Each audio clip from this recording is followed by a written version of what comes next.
Shalom bagi kita semua, salam kasih di dalam nama Yesus Kristus. Saat ini kita akan mempelajari meneladani Yesus dalam mengampuni.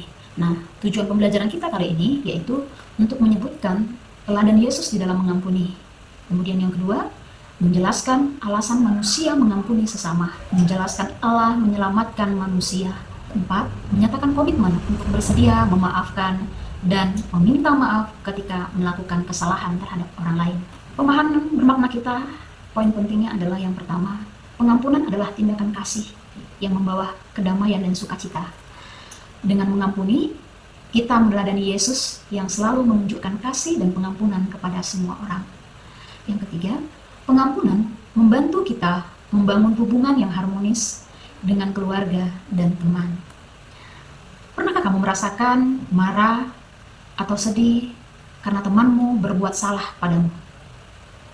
Nah, apa yang kamu lakukan setelah temanmu meminta maaf? Menurutmu, apakah Yesus mengajarkan kita untuk marah terus-menerus atau untuk memaafkan? Nah, bagaimana rasanya setelah kita memaafkan seseorang atau diampuni seseorang? Mari kita buka Alkitab kita di dalam Imamat 4 ayat 35. Di sana dikatakan, tetapi segala lemak haruslah dipisahkannya, seperti juga lemak domba korban keselamatan dipisahkan.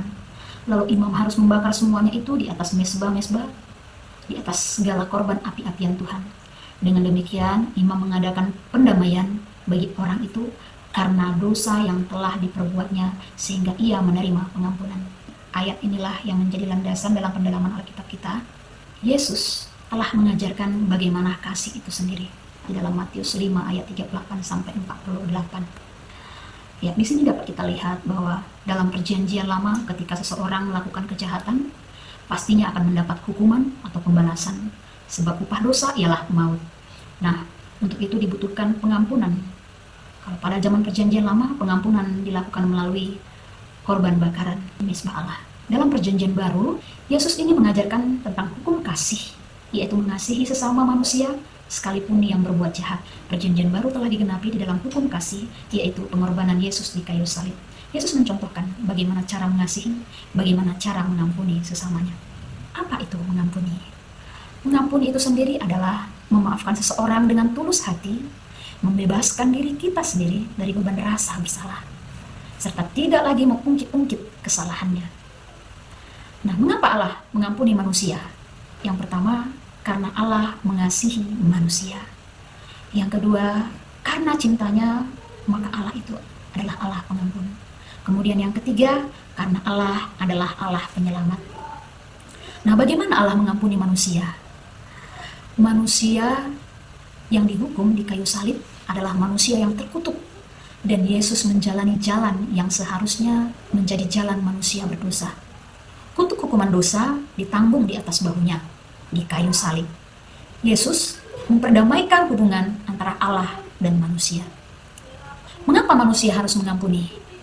Karena Allah telah terlebih dahulu mengasihi dan mengampuni manusia. Maka sudah selayaknya manusia harus mengasihi dan mengampuni sesamanya. Coba kita buka Alkitab kita dalam Yohanes 8 ayat 1-11. Cerita tentang peristiwa Yesus mengampuni orang berdosa, yaitu perempuan yang berzina. Ia tidak menghukum atau menghakimi perempuan itu seperti yang dilakukan oleh orang banyak, ahli Taurat maupun orang fasik.